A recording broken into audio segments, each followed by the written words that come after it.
Hi, good afternoon. Thank you for Yeah. having me. Yes, good afternoon to those people watching on the live stream and most especially watching on the replay. So we have a very interesting short feature film in Cinemalaya. It's called Ang Pagdadalaga ni Lola Mayumi. And we'll be talking to director Shiri De Leon to talk about how did she conceptualize this taboo short film and her journey in Cinemalaya. So my name is Antonias, founder of our Awesome Planet.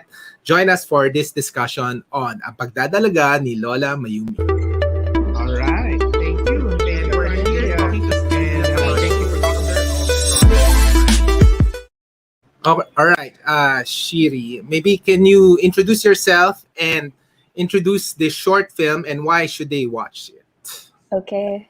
So, hi, my name is Shiri De Leon. I am a second year film student in Mint College, and I am the writer and director of Ang Pagdadalaga ni Lola Mayumi. So, this film talks about Lola Mayumi, who is labeled in the town as the town virgin. So, everyone knows that, she hasn't been with a man or hasn't been in a relationship with men because she's always been afraid and always been scared of being intimate with a man. So she chose to remain pure her whole life. And we will find out why as she books a hotel room, hires a call boy, and let's say they form some sort of attachment. And we find out what ang pagdadalaga really means. All right, let's watch the trailer.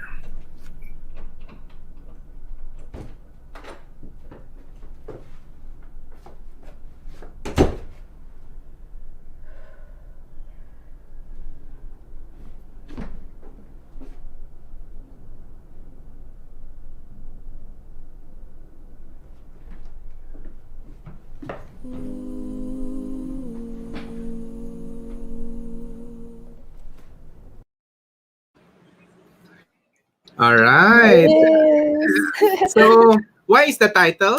Is this based on fiction ba or inspired by a real story?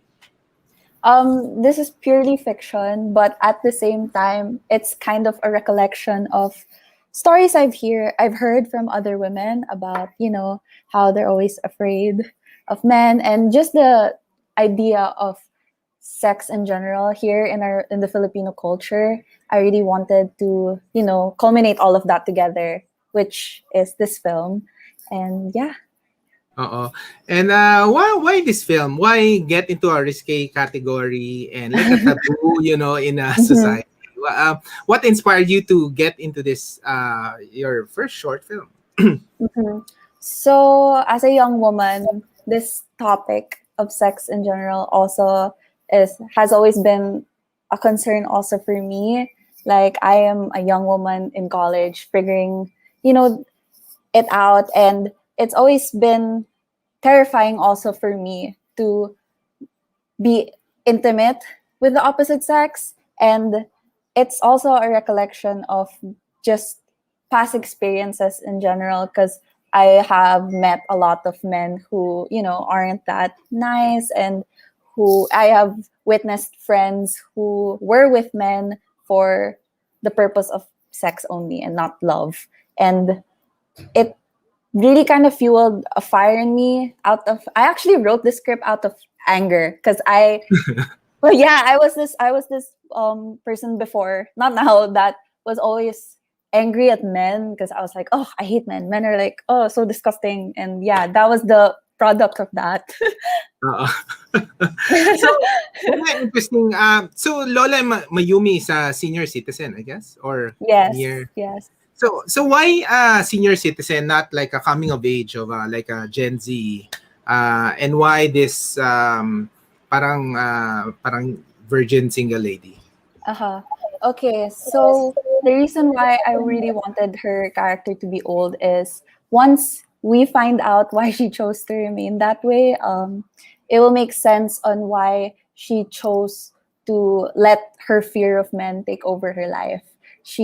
Why she chose to sacrifice that part of womanhood, and what happened to her and what she experienced in the past really kind of just solidified her hatred for men, and you'll find it out in the movie. I really Ah, don't want to spoil it. can't wait to watch it. So, Yeah. was it hard to cast for Lola Mayumi? Oh no, no. Actually, I wrote the script with Tita Ruby in mind, and it was a surreal story of how we casted her actually, because out of a joke, I told my producer, oh, it would be cool if we cast this girl, because I've seen her performance in Iska and she was remarkable in Iska. And turns out my prof had a project with her. So we reached out to my prof and asked for her number. And then we messaged her, and then we were kind of scared, like, is she gonna reply? Because we're just random people who messaged her out of nowhere. But yeah, we sent her the script. She loved it. She loved the character, and she really carried this film. And she's the heart of this film. Oo, ang galing. Now, Mhm, can we talk about the young filmmakers? So, mhm. technically, you're the a Filipino Gen Z. You're still in Yes. film school in Mint Yes. College, and you're, I guess, one of the only entry from Mint College in the 13 finalists. Can you describe how did you reacted when you learned about you were selected 13 out of the 250, and how does it feel representing Mint College in this Mhm, competition? mhm. Um, okay, so when I found out about it, I was on a video call with our producer, and we were both crying, like full blown tears, snot, and then we were just like, "Oh, we got in, we got in!" I like told my mom, who was there also in the room, and yeah, it was hot. After crying, though, it took a while for it to fully sink in, because this is a prestigious festival. And I used to joke about it to my family that, my work is going to be there. And I just never would have thought that my first legit film would get in such a big festival. Also, coming from Mint College, where, I'm surrounded by so many talented filmmakers who submitted also before in Cinemalaya. Just to represent the school is also the biggest honor, because they really helped me become the filmmaker that I am today. I really applied a lot from that school and from my classmates into the film. Uh, why do you think Cinemalaya, chose your short film entry? Because do you think it was because of the taboo topic, or what was it? You think that made you to the Magic 13?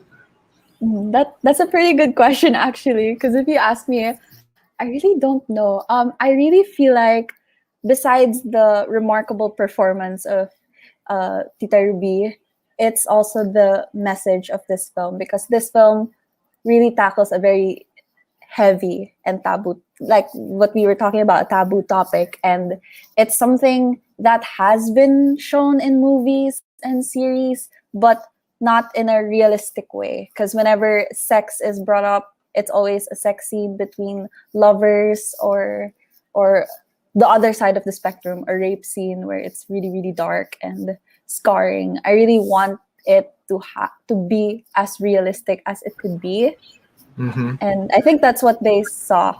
They saw a story that should be seen not only by women but by men as well. And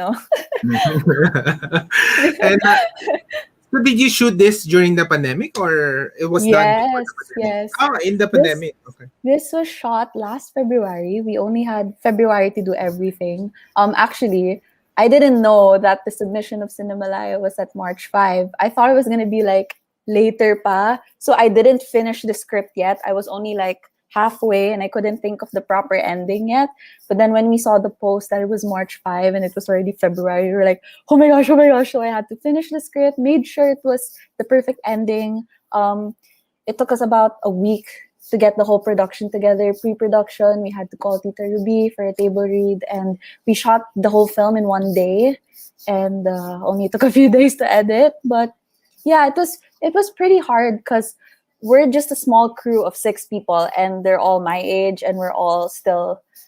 Some of them are still in school. I took a gap year. Some of them are still in school, so we had to find a way for everyone to get together, for it to be convenient for everyone, and for it to be safe as well because of the pandemic. But luckily, we conducted a COVID test. We practiced the safety protocols of during the shoot. Yes, and is this career ba getting popular among the Gen Z, among the young, getting into film, and Mhm. what's happening with the youth? Are they Yeah. attracted to this medium or genre? I think not necessarily film. You know, Gen Z has always been such Gen Z has always been attached to media in general, and regardless of it being film, you know, being an influencer, a vlogger, you know, those are like the top things that are, you know, a popular TikTok person. Uh-uh. It's really the goal for a lot of people my age now because we live in a digital world. So I Uh-huh. guess I can see why majority of people my age are interested in this side of the industry. Yeah. Can you, because a lot of people really wanted to do their own short film, of course, no? Any advice on how to get started? I know you have your first short film, but I'm sure you been wanting it for a long time also to get Mhm, into the space. Any mhm, advice for those people who wanted to start and even maybe get into Cinemalaya in mhm. the coming years? I really feel like you should just focus on the story, focus on the heart of the story. What message do you want to convey to your audience? And to not be afraid to write whatever you want to write, regardless of it being a taboo topic or regardless of it having, you know, a scary or a scene that not everyone might like or a theme that not everyone might appreciate. I really feel like it's more on having the courage to have yourself in that script, have yourself in your film. You leave a piece of yourself because that's what directors do. We always have to have some sort of part of ourselves in everything, in the script, in the production, in the editing. It really, you really have to make sure that your story and the message that you want to convey are relayed, and to just enjoy the process as well, because it also adds pressure to, you know, I have to get into this festival, I have to do all this and that, but you have to enjoy the ride. It takes away the joy of writing and being able to create amazing characters with the remarkable stories. Yes, and thank you so much. I'm so excited to watch it. Thank you Cinemalaya, so wala namang much. mga rating yan, di ba?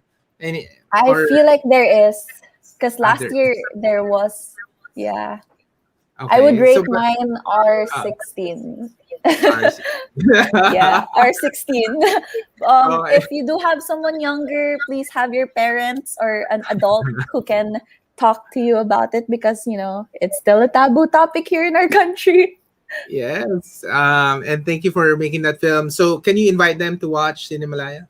Of course, of course. So I'm inviting you guys to watch Ang Pagdadalaga ni Lola Mayumi, starring Ruby Ruiz and Julian Rojas. This is the love child of all my experiences and my desire to want to talk about, you know, the effect of men to women. And this is a combination of hard work of not only myself but six other amazing young filmmakers in my crew.